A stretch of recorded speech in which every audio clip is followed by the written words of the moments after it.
Our next keynote is a fireside chat with Command Sergeant Major William Rinehart, the senior enlisted leader of U.S. Army South, who will discuss our international partners can further empower defending forward. This fireside chat will be led by Army Cyber Institute research scientist, Dr. Natasha Orsling. All right, well, welcome, Sergeant Major Rinehart. Thank you so much. I also want to note that Sergeant Major Rinehart is the first non-commissioned officer to speak in a keynote role here at CyCon US, and you are the perfect person for the job. So to start, you are now at Army South, which is not a quote-unquote cyber command. Not at all. So what is your history with cyber? So first of all, Colonel Hall, thank you, and the entire Army Cyber Institute team for allowing me to come up here today. I've always been a fan. I always think that, you know, there's certainly across the Army, there's a place at our Army Cyber Institute that we can all plug into. And quite frankly, my background prior to coming to Army South, I guess probably back in 2010, I was selected to be the Command Sergeant Major for the Army's first offensive cyber battalion. And so I did that for a couple of years. Then I moved up to the brigade. I was brigade CSM at the 780th. Following that assignment, I went to Fort Gordon, Georgia, where we stood up the U.S. Army Cyber School, and I was the first regimental cyber CSM for the branch. From there, I was actually hired by an infantry officer into U.S. Army South, which is the Army Service Component Command to U.S. Southern Command. I'll tell you, it's kind of shocking to me. I did ask my boss, hey, why'd you hire me? I'm not an infantryman. I'm not an artilleryman. I grew up doing about 20 years of intel, SIGINT, you know, signals intelligence. And then, you know, I did about nearly a decade working in the cyber branch. I said, why me? And, you know, at the time it was Major General Mark Stammer, and he said, hey, Sergeant Major, you've kind of done a lot of things with whether it's intel, interagency, cyber. He said, I'm an infantry officer. I have that. I'll do that part. Cool. You fill a lot of gaps for me. So that's how I ended up at Army South. That's perfect. So with that too, the different things that he wanted to do for cyber with your South American partners, what are you guys working on with them? So I'll back up just a little bit. When he came on to Army South, he took command probably about 2 months before I arrived. He had traveled into the AOR. He had talked to the previous commanding general at Army South, and he brought up the point that, hey, all of our South American, all of our Central American, you know, our Caribbean nation partners, they are screaming, we need help. Hey, there's this thing called the internet. Millions of people are on it, millions more every day, and we're getting just beat up in this space. And so for this, you know, this event, you know, CyCon, I was like, hey, you know, what a great opportunity to bring our partners up. Yes. And so we did. We brought Peru, we brought Argentina, we brought Colombia, and we brought Brazil. But I'll tell you, all the partners in South America, Central America, the Caribbean. I was at the Caribbean Security Defense Conference last week. All of our Caribbean partners, this is such a demand signal for them and their armies that it doesn't matter where we go in the AOR, cyber comes up, and it's always how can you help us? How can you make us better at this? And last year at an exercise that we hold annually, it's called Panamax, and it's really the design of that exercise is built around the canal, Panama Canal. And it's about defending the canal. You know, the U.S., we have you know, and all the world globally has an interest in this canal. As it moves, a lot of commerce goes through there. And so the exercise is built around the canal being attacked, whether it's cyber, whether it's physical, using all the domains. And for last year, the first time we had kind of plugged some cyber into that exercise. And so in doing so, we actually had a number of individuals that came to the exercise, and their specialty in their country is cyber. One of them, in fact, is one of our Brazilian partners. He was there last year. And so, I sat in a room with all these guys, or actually in a tent. We were out in a field exercise. So I sat in a tent one night in the middle of the night is when I could get them all together. And I asked them, I said, hey, who in this tent has never been attacked by China? Who has never had the Chinese in their networks uninvited? Just raise your hand. Not a single hand went up. I was like, shocker. Absolute shocker. All right. What about Russia? Who has never had the Russians do something in their networks that they just didn't appreciate? Not a single hand went up. Right. Again, shocker. I wasn't shocked. I knew what the answer was going to be before I asked that question. And so I talked to him. I said, look, hey, I'm not here to ask you to give up your sovereignty of your country or talk about any of those, sensitive things in this domain from your country or mine. And I'm not going to tell you anything that I'm not authorized to tell you. And so we agreed right off the bat last year, hey, we're never going to talk about anything offensive. We'll just leave that to the people that do that. Yes. I said, but there's some things we can talk about. There's some things that is commercially available, that 12-year-olds, 8-year-olds, Mr. Luber talked about the children in the middle schools and the high schools that are learning to code, and whether it's Python, Perl, they're learning this in their bedroom at night on the internet, right, with a friend.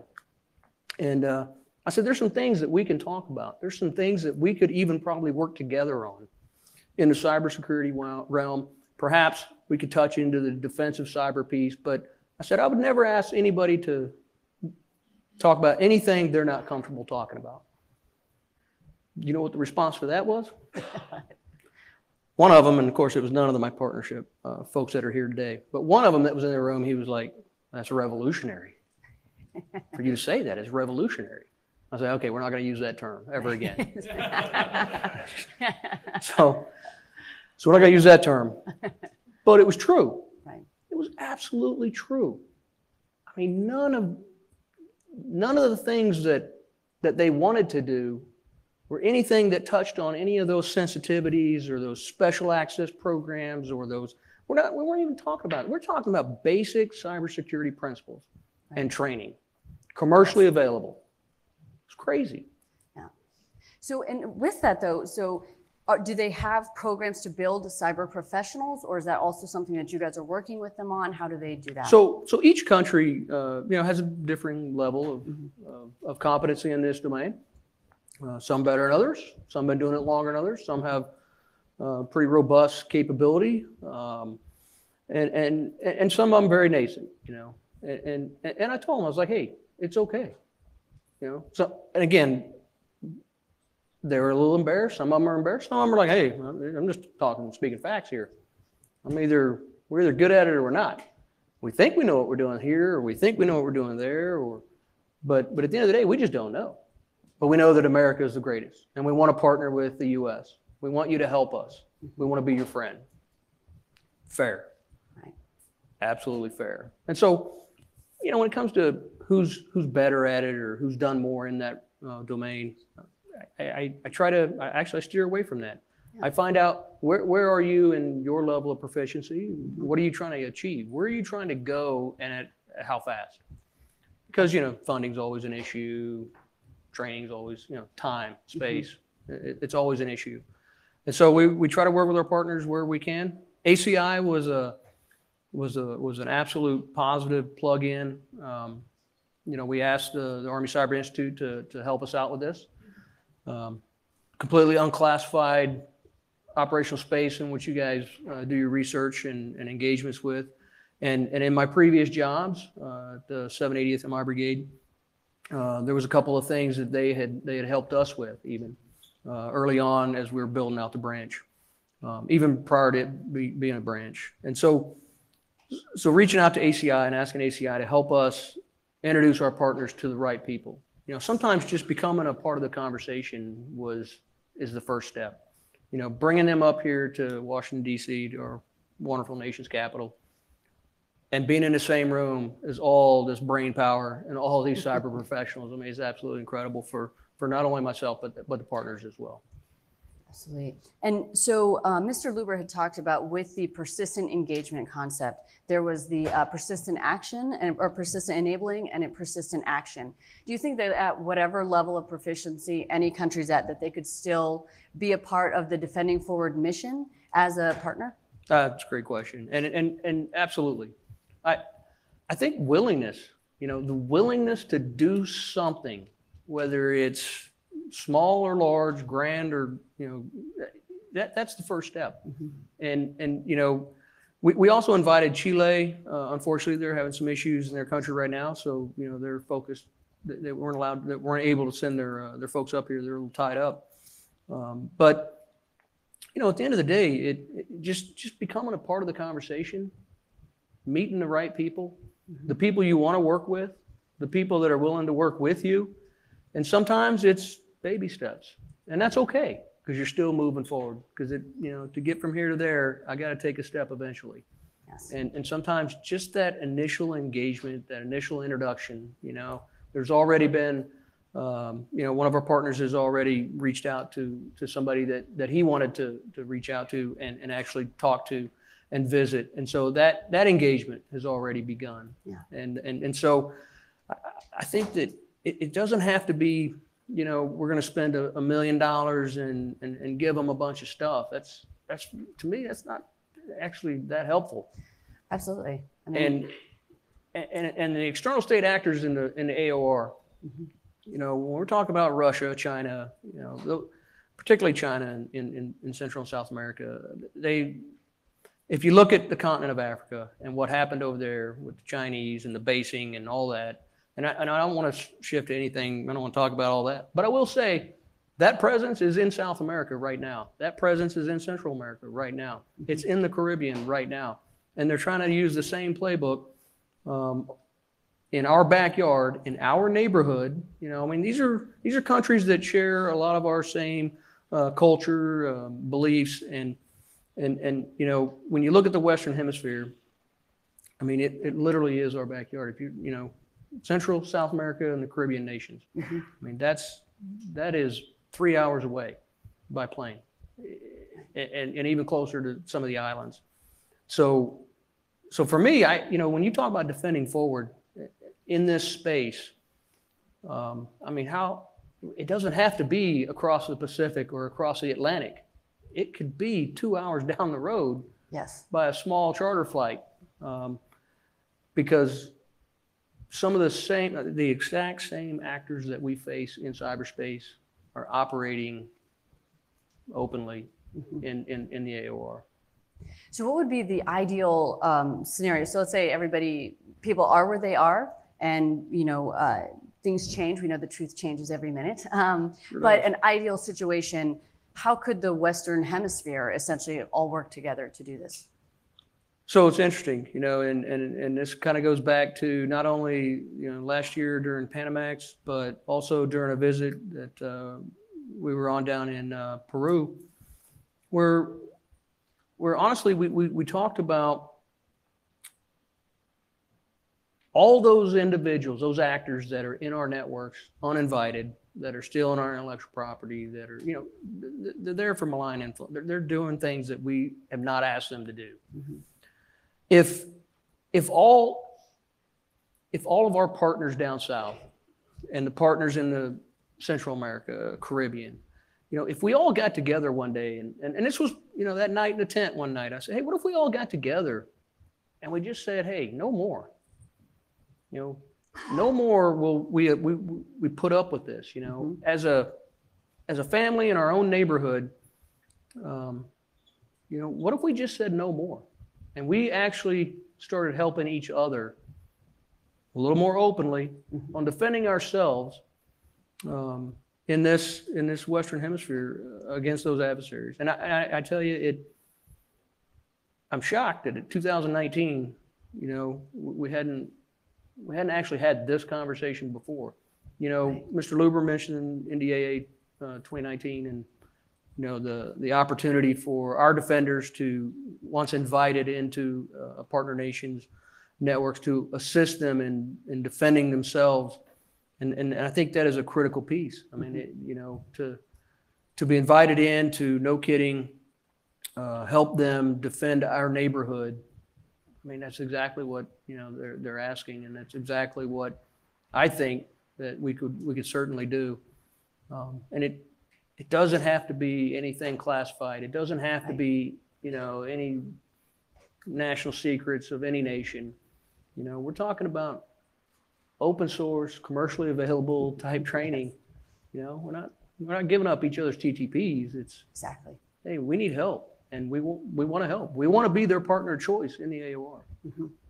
Absolutely, and that's one of the things that's so exciting about the Defending Forward concept and strategy in general, is that it is this partnership not only with military, but with industry and with academia, and us all really coming together to share the appropriate information. So with that, okay, so how do I say this? So as you are working with those countries and as things are developing, at what point do you think that our South American partners can kind of stand on their own in the defensive mission? So I'll tell you, great question. Some of those, they already stand on their own. I mean, without a doubt. There's some countries down there that are very, very well advanced in this arena. Some of them have been doing it for quite some time and have had a partnership with us for quite some time. When I was the regimental cyber sergeant major, we had a couple of countries that came to Fort Gordon to sit down with the Cyber Center of Excellence, seeking the same questions. But so I think that at the end, it's not about doing it for them, right, at all. It's doing it shoulder to shoulder with them, and that's really what we're trying to do in the AOR. And so as we begin with them, wherever they might be in this domain, and we walk alongside them and we guide them, help them. At some point, if the partner says, "Hey, we got it, we'll do it on our own," I mean, no problem. But I don't think they would do that. Right. So I don't know if that answered your question. It did, and I mean, but I like that that's what a partnership is, right? It's mutually beneficial. We're working together, not to just get someone to a certain place, but then that relationship changes over time. So it does, and that's okay. And I'll tell you, another thing that is kind of tricky is, the political landscape in some of those countries down south. Much like ours, there's changes a little quicker, about every 2 years, right.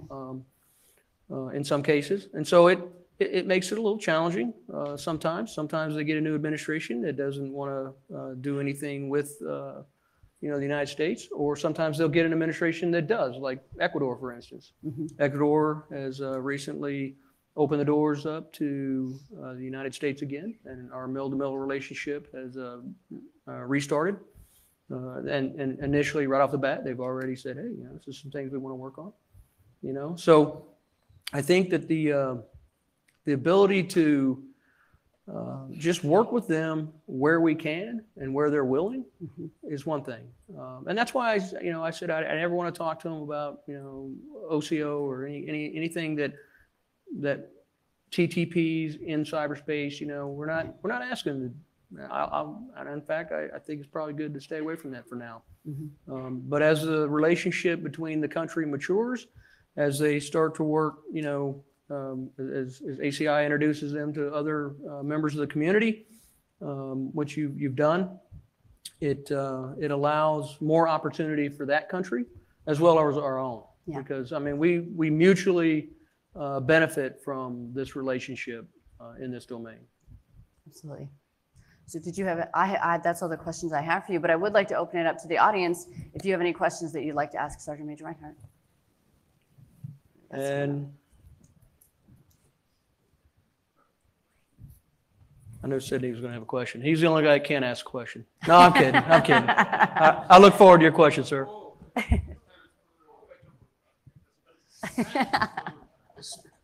I'm kind of in defilade here. Sidney Freeberg, Breaking Defense for the people playing along at home. Obviously, the first stage is, let's not exchange business cards the first time when everything is on fire. Let's get to know each other. Let's talk in, general on class terms. But then, one wants to build on that with things like, some kind of formalized or systematic information sharing, for example, on malware.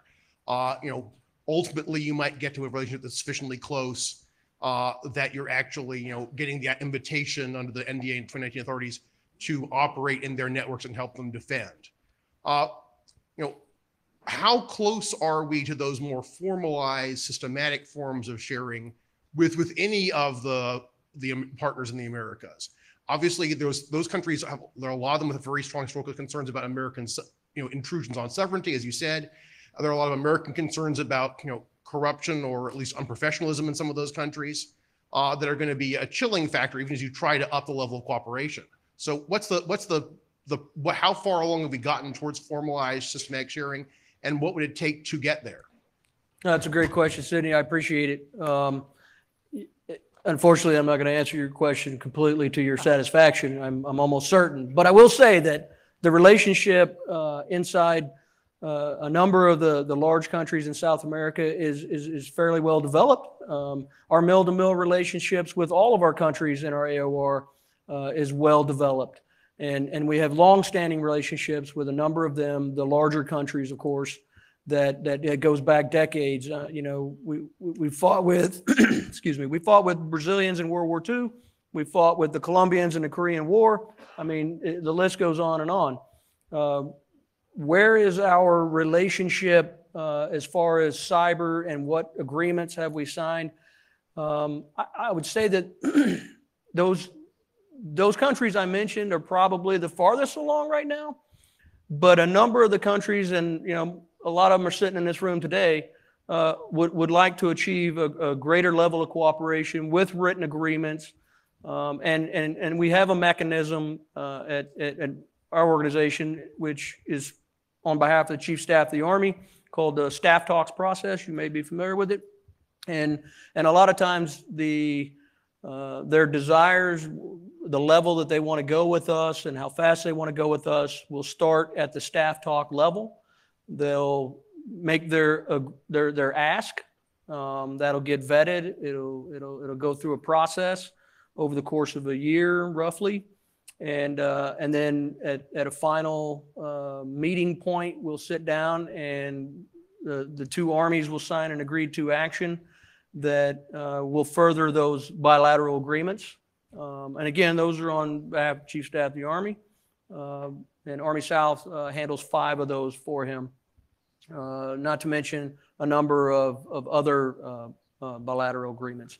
So I think that the process, it can happen a little faster, and in some countries perhaps it has, but I don't want to call out any particular country as to what agreements they may have with us, because they may not want me to, and that's okay. But it's a great question, Sydney, and I'll tell you, we work towards that, and particularly in the last 2 years that I've been in this command, we have made leaps and bounds in exactly the topic of your question towards those ends.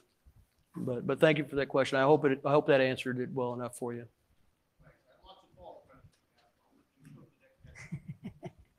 It's fair. But we have a question back here, number 1, looks like.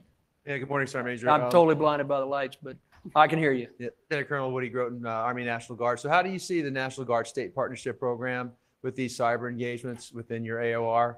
And how can we better coordinate that between U.S. Southern Command and U.S. Cyber Command? Perfect. Great question. I'll tell you, the State Partnership Program, and for those that may not be familiar, it's a program where each of our states partner with a nation around the world, and they do a number of engagements throughout the year, usually based on some sort of mutual benefit between that state guard unit and the country itself.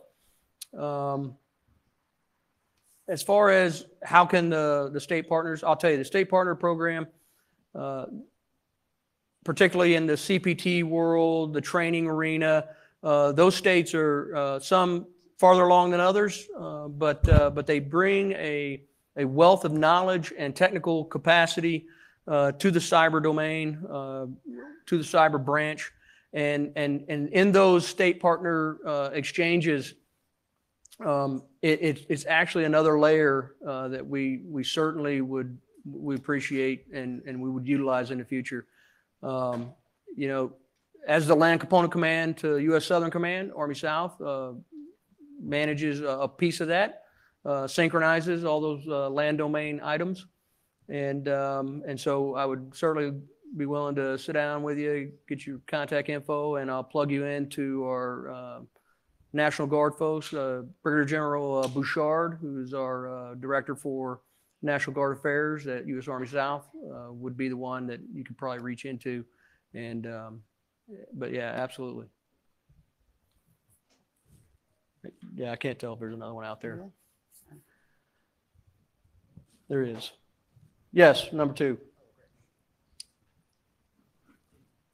Hello, thanks. My name is Morgan Muchnick. I am a private consultant and I work with younger, early stage, intermediate stage cybersecurity companies, mostly here in the United States. And one of the, I think, great advantages I've seen working with the kind of folks that I work with is that the United States has a huge advantage over many other countries because we have folks who work in NSA, military, people like that, who then start their own private sector companies, work with the government to improve, and is constantly driving this sort of innovation, the private sector sort of plugging into the military. How have you seen that with the Latin American countries? I don't hear much about the private sector types driving innovative software or security systems that can bring their countries forward and drive the innovation level forward as well. Honestly, I thank you for the question. I know that a couple of countries down there do have some of the very similar internship programs and things like that with their programs, but I don't necessarily, as far as, you know, Army South and our partnerships with our partner nations, we don't spend a lot of time on the civil side looking at any of the civil engagements they do. But we do promote that as well because, you know, we do it and it works really well for us. And so we just kind of show them, sometimes we'll just show them, hey, this is how we're doing it. These are some of the things. And of course, ACI, as they talk to the partners, you know, they promote that as well. They point that out. You know, I certainly hope that some of our partners would consider it if they're not doing it. But, you know, and that kind of goes back to the talent management pool, you know, where are you pulling from? And if you don't use the entire pool, but you only use half the pool, then it becomes an issue because you may overlook some talent. So I think that I couldn't definitively say that, yes, they do that, but I know in a couple of countries I saw some smaller programs that are actually working.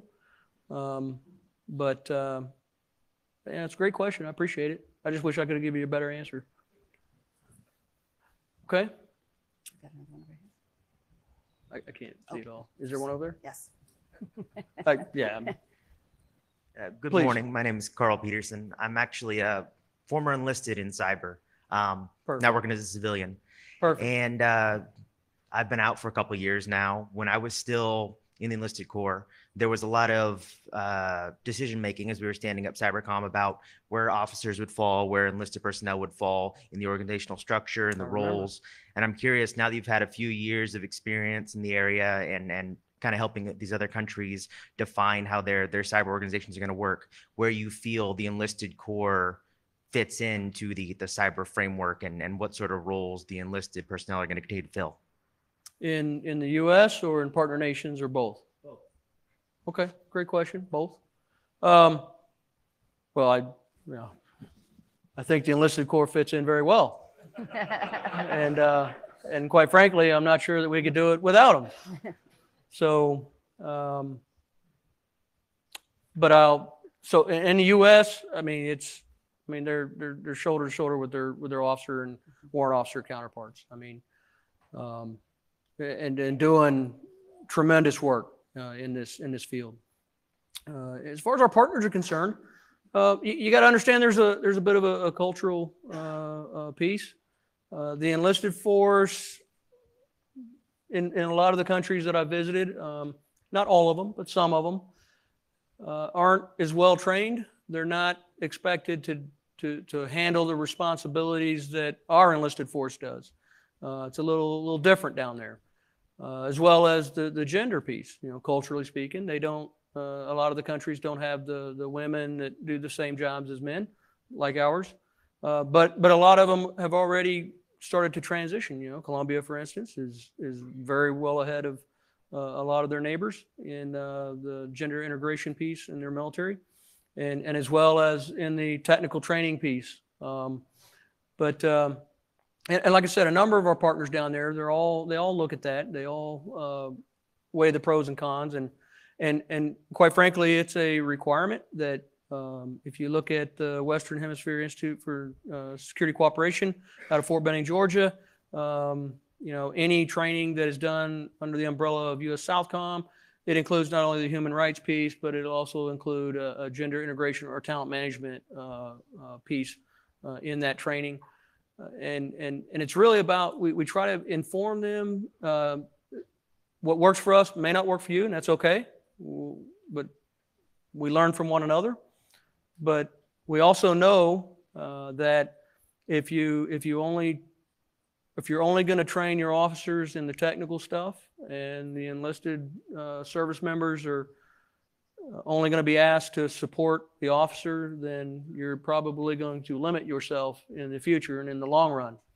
Because again, you'll limit your talent pool, just like the gender piece. If you limit it to only males can do this, or only officers can do this, then you limit your available pool to choose from. Just like, you know, Dr. Orsling, enlisted, 3 PhDs. I mean, you want to limit that? I don't. So, I mean, absolutely. So why would I limit myself if I don't have to? And I understand culturally, I mean, it's a big change. It's a big change for us. It's not like we've been, you know, we didn't open the doors and welcome all in, you know, in the beginning. We sure didn't. It took us a couple hundred years to figure this out. And we're still learning every day. And so I've had firsthand experience working with my partners down south and seeing the difference in whether it's enlisted integration into technical training or women into whether it was combat arms types, MOSs, or technical training. You limit yourself if you only want to go down and say only these guys or gals, only these guys can do it, no gals. I mean, it doesn't make a lot of sense to me logically. So, but thank you for the question, and good on you for making something of yourself after being an awesome enlisted guy in the cyber force. Awesome. So that's actually about all the time that we have. So thank you very much, Sergeant Major. We appreciate all of your all your thoughts and insight. Thank you, thank Army Cyber Institute. Again, I can't thank you guys enough for what you do for this domain and the community writ large. So thank you very much.